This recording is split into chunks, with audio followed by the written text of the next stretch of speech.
देखिए latest episodes बिल्कुल ad free. हाँ यशोदा रानी डाका।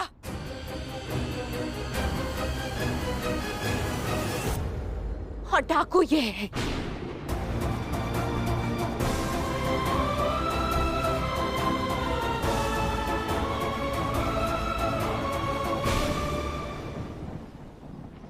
क्यों?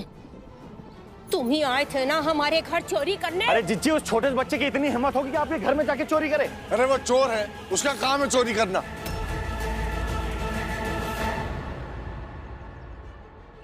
कृष्णा कहाँ है? इस वक्त दरवाजा कैसे खुला? कल रात कृष्णा अपने कमरे में नहीं था, मैंने खुद देखा था, इसलिए जिज्जी को कृष्णा से पूछताछ करने का पूरा हक है। चोरों की हिम्मत का अंदाजा तुम नहीं लगा सकते। इन लोगों को माल मिले तो ये चांद सितारों पे चढ़ जाए, फिर जीजी का घर क्या चीज है? मैं तो कहता हूँ इससे सख्ती से पूछ, सब बक देगा ये। लौंडे, सच सच बता, इतना मारूंगा तेरे हाथ पैर तोड़ डालूंगा मैं। बता, तूने हमारे घर में चोरी की है ना?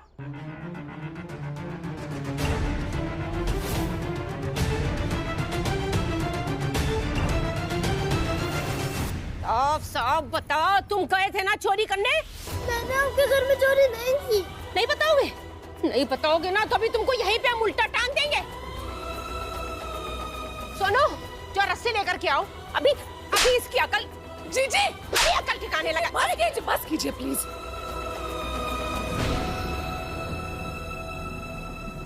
मैं मानती हूँ कि इससे पूछने का हक है आपको, लेकिन जबरदस्ती चोर साबित करने का हक नहीं है किसी को। आखिर सबूत क्या है कि इसी ने चोरी की है? अच्छा, बहुत सही यशोदा, हमको मालूम था कि कामिनी की बात पर कोई यकीन नहीं करेगा, इसलिए कामिनी जी सबूत लेकर आई हैं। कामिनी, दिखाओ सबूत सबको, ताकि सबको पता चल सके कि चोरी कृष्णा ने की है। और अब हम करेंगे पुलिस को फोन, और अब यह जाएगा जेल।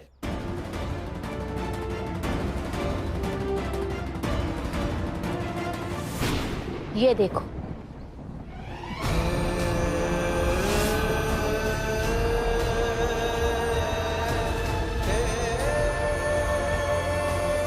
ये है सबूत, देख लो सब लोग अपनी आंखों से।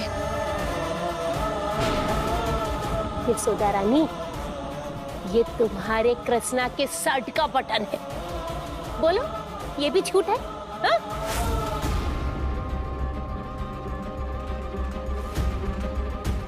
बटन है?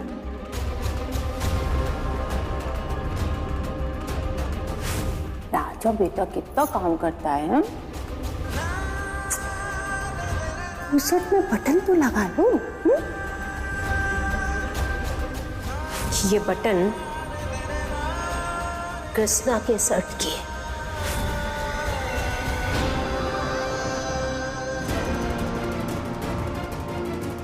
अब सच सामने आ गया है। यशोदा रानी, चोरी तुम्हारे कृष्णा ने की है, समझी? बताओ, नहीं तो तुम्हारे। देखो यशोदा रानी, इस बार तुम कुछ नहीं बोलोगी, एकदम चुप। बताओ, पैसे कहाँ रखे तुमने? मैंने आपके घर में चोरी नहीं की है मेम साहब। बहुत ठीक हो तुम। बंसल जी, फोन लगाइए आप पुलिस को, तब ये उगलेगा। सही कहा तुमने, बुलाओ पुलिस को। पुलिस और कोर्ट को भी पता चलना चाहिए कि ये कृष्णा क्रिमिनल है, ये कभी नहीं सुधर सकता।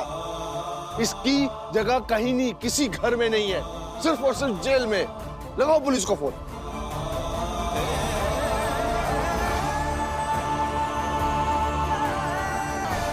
जीजा जी रुक जाइए प्लीज।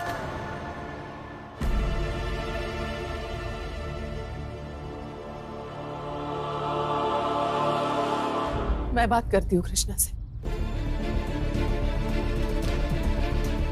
अरे तुम क्या बात करोगी? वो चोर है, डाका डाला उसने हमारे घर पे।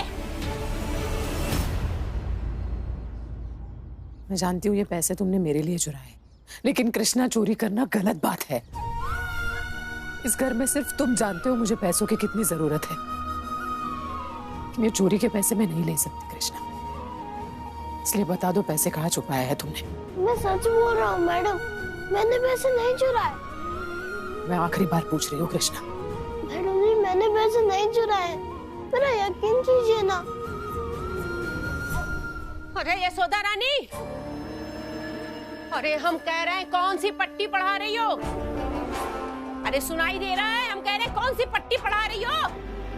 देखो हम कह रहे हैं उसको बाहर लेकर के आओ और वो आके बताए कि हमारे पैसे कहाँ रखे।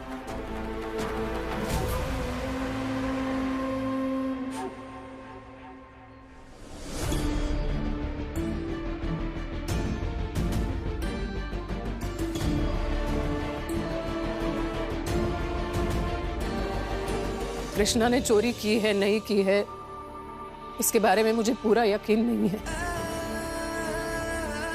लेकिन अगर इसने चोरी की है जैसे जिज्जी बता रही है तो इस चोरी में जितना गुनहगार कृष्णा है उतनी मैं भी हूं।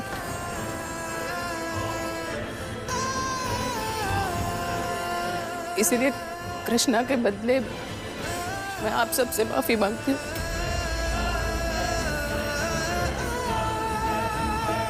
यशोदा, ये क्या कह रही हो तुम?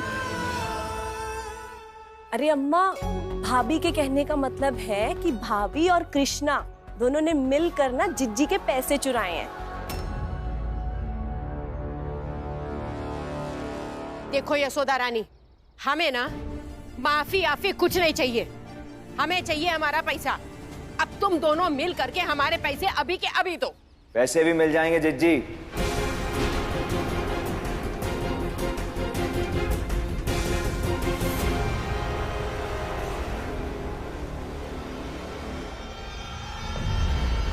पहले चोर का पता तो चलने दीजिए।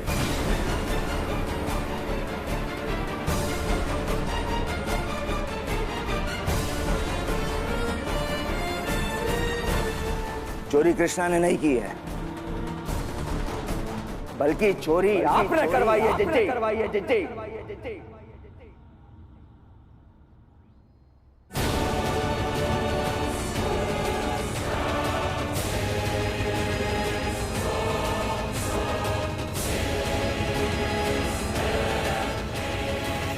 तुम वकील हो तो क्या कुछ भी बोलोगे हैं? हम अपने घर में चोरी क्यों करवाएंगे भला? गुस्सा मत होइए, बात हवा में नहीं कर रहा हूं, सबूत है मेरे पास इसके। मैं आप सबको सब कुछ शुरू से बताता हूं। अम्मा बाबूजी, आपको पता है कि मनोज से मैंने 1 लाख रुपए उधार लिए थे, ठीक? गायत्री भाभी अचानक यशोदा जी से कहने लगी कि सालगिरह की पार्टी के पहले किसी भी हाल में मुझे वो पैसे चाहिए, और इस बात का गायत्री भाभी यशोदा जी पे दबाव बनाने लगी। अब यशोदा जी ने ना ये बात मुझे बताई, ना ही ये बात घर वालों को बताई, ताकि घर वाले परेशान ना हो। इनके पास कोई रास्ता था नहीं, जो रास्ता इन्हें ठीक लगा ये उस रास्ते पे चल पड़ी। अम्मा, आपने इन्हें सालगिरह की पार्टी के लिए जो हार पहनने दिया था, वो हार इन्होंने एक सुनार के यहाँ गिरवी रख दिया। अपने दोनों कान के झुमके इन्होंने बेच दिए महुआ, जिसके बारे में तुम कल पूछ रही थी ना, वो दोनों वालियां इन्होंने बेच दी। इन दोनों चीजों से जो 1 लाख रुपए इन्होंने जोड़े थे, वो 1 लाख रुपए गायत्री भाभी को देने जा रही थी कि उस चोर ने इनसे वो पैसे छीन लिए। यशोदा जी उस चोर के पीछे पीछे भागी भी, लेकिन दुर्भाग्य देखिए कि इनके पैर में चोट लग गई और ये उस चोर का पीछा नहीं कर सकी। वाह वकील साहब, वाह! लेकिन इससे ये कैसे साबित हो गया कि चोरी कामिनी ने करवाई थी? अरे वो भी साबित करेंगे जीजा जी, पूरी बात तो खत्म हो जाने दीजिए।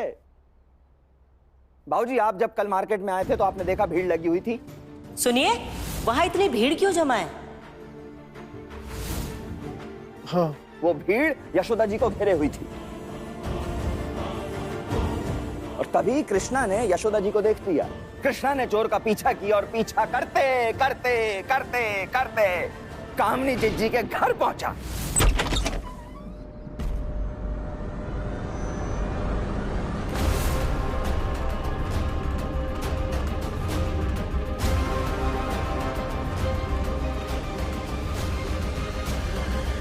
हाँ तो ठीक है ना, वो रास्ता भटक गया होगा, है? इसे मतलब क्या निकलता है? भाई तुम इससे साबित क्या करना चाहते हो? देखो भाई, अगर तुमने इससे ज्यादा मुंह खोला ना तो यहाँ पर हम सबको बता देंगे कि उस कृष्णा के बाप तुम हो। अगर आपने ऐसा किया तो मैं भी सबके सामने ये बात बता दूंगा कि नुपुर के अपहरण में जीजाजी का हाथ है। जो 1 लाख का चक्कर है ना, इस चक्कर में जीजाजी जेल जाएंगे। मैं तो डूबूंगा ही जिज्जी, आप भी नहीं बचोगी और आप ऐसा होने नहीं दोगी। ये तुम दोनों क्या खुसर खुसर कर रहे हो? अशोक, आगे क्या हुआ कुछ बताओ। जी बाबूजी, आगे हुआ ये, जैसे ही वो चोर जिज्जी के घर पहुंचा, कृष्णा ने अपनी आंखों से देखा उस चोर को जिज्जी को पैसे देते हुए, और हमारी जिज्जी खुशी खुशी वो पैसे ग्रहण कर रही थी।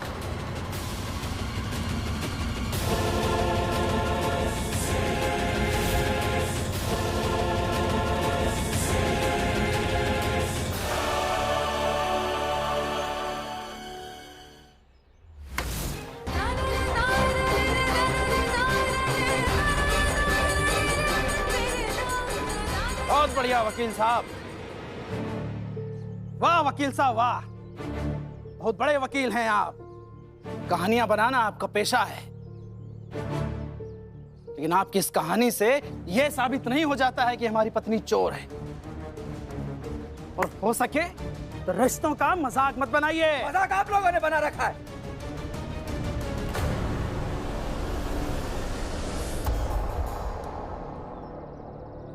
ये हकीकत है जीजाजी, ये हकीकत है। ये देखिए,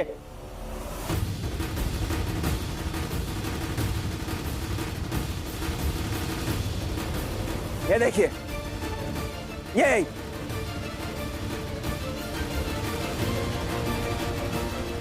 ये हकीकत है।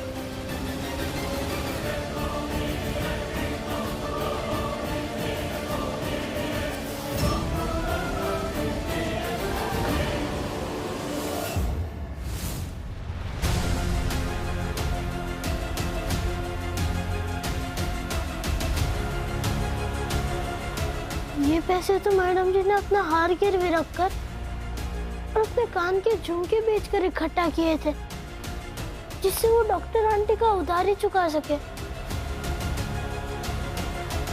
मैं ये पैसे नहीं छोड़ सकता, मुझे ये पैसे यहाँ से लेकर ही जाने।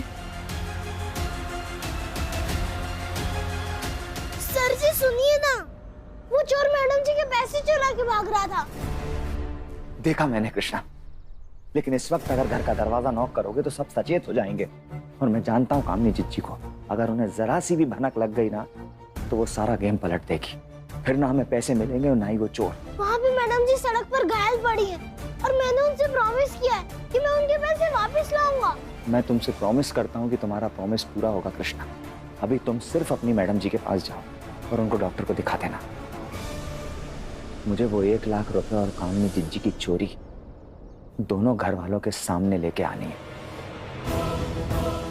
तुम ये बात किसी को मत बताना कि मुझे इन सारी चीजों के बारे में पता है, और ये भी मत बताना कि वो चोर कामनी जिज्जी से मिला हुआ है, ठीक है?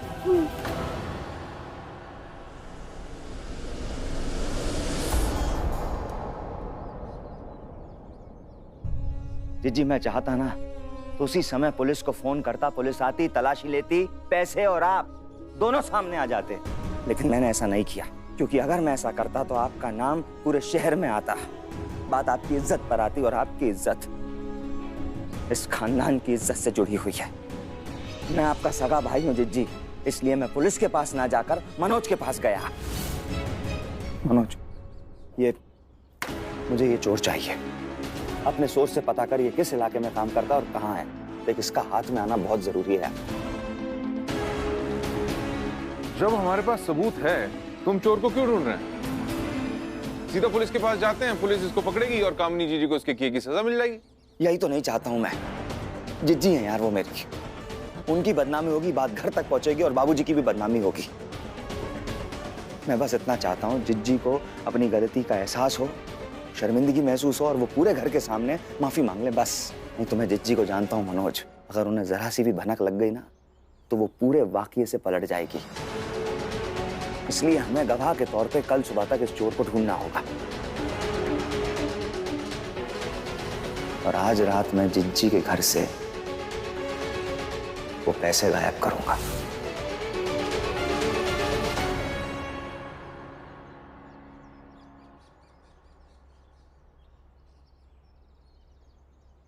यशोदा जी, जब आप कल रात को उठी थी तो आपने मेन गेट खुला देखा, आपको लगा होगा कि कृष्णा गया है ना? हाँ, नहीं, कृष्णा नहीं गया था, मैं गया था। और आप जो बटन को दिखा रही थी, उस बटन को मैंने कृष्णा की शर्ट से जानबूझ के निकालकर वहां पे डाला ताकि आप उस बटन को ले और यहाँ आए और पैसों को लेकर बवाल करें। क्योंकि जिज्जी, मैं बहुत अच्छे से जानता हूं आपको और मैं चाहता था कि आप पैसों को लेकर जब बवाल करोगी तब मैं सबके सामने आपका भांडा फोड़ूंगा।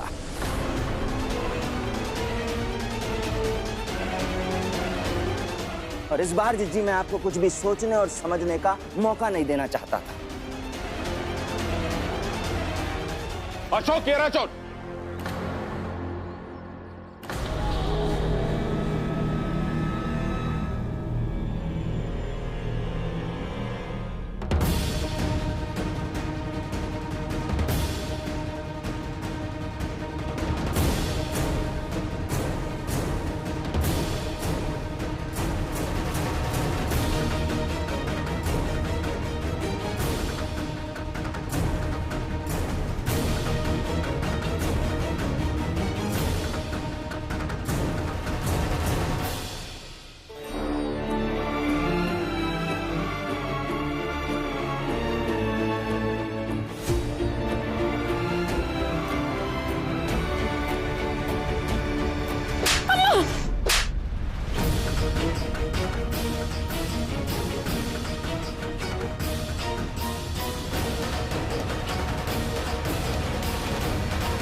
कामिनी, हमें तुमसे ये उम्मीद बिल्कुल नहीं थी।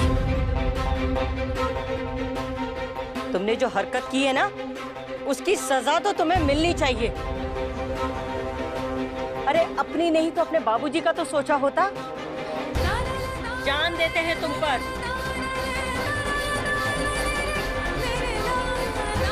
और इस घर परिवार के बारे में तुमने बिल्कुल नहीं सोचा। और चोरी की भी तो किसकी? शर्म आनी चाहिए तुमको। अब तुम हमारे बर्दाश्त के बाहर हो। हम तुम्हें नहीं बख्शेंगे। हम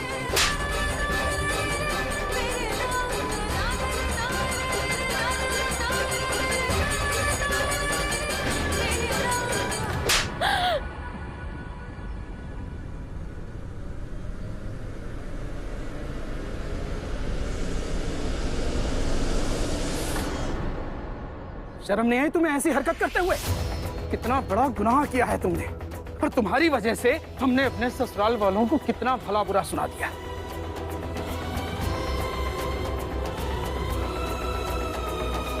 तुमने हमें मुंह दिखाने लायक नहीं छोड़ा।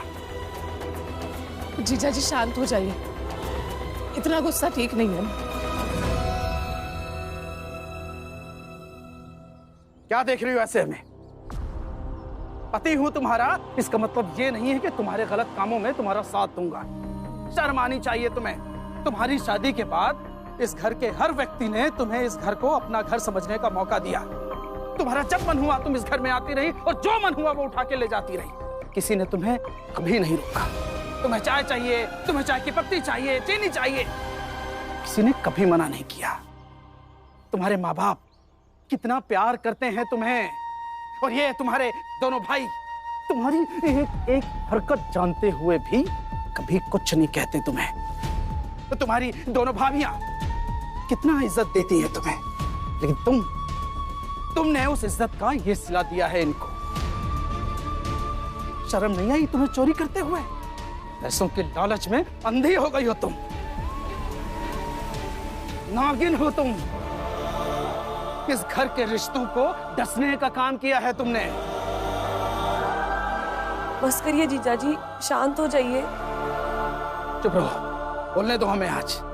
और आज एक बात आप सबके सामने हम कहना चाह रहे हैं कि हमारी सासू माँ ने हमें माँ जैसा प्यार दिया, हमारे ससुर जी ने बाप जैसी सुरक्षा दी। अगर ये दोनों नहीं होते ना तो आज तुम्हारी इस हरकत के लिए मैं तुम्हें आज यही का यही छोड़ देता।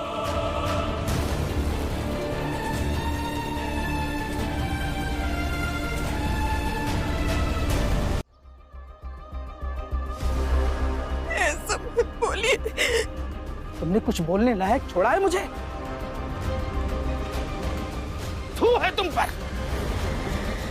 दामाद जी बस। अशोक जी, गलती सिर्फ कामिनी की नहीं है, तुम्हारी भी है।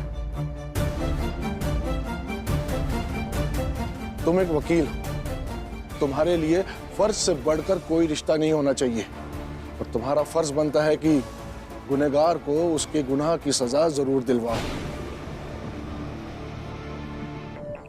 फिर चाहे तुम्हारी जीजी क्यों ना हो। इसे पुलिस के हवाले कर दो, कानून ही फैसला लेगा कि इसे कौन सी सजा मिलेगी।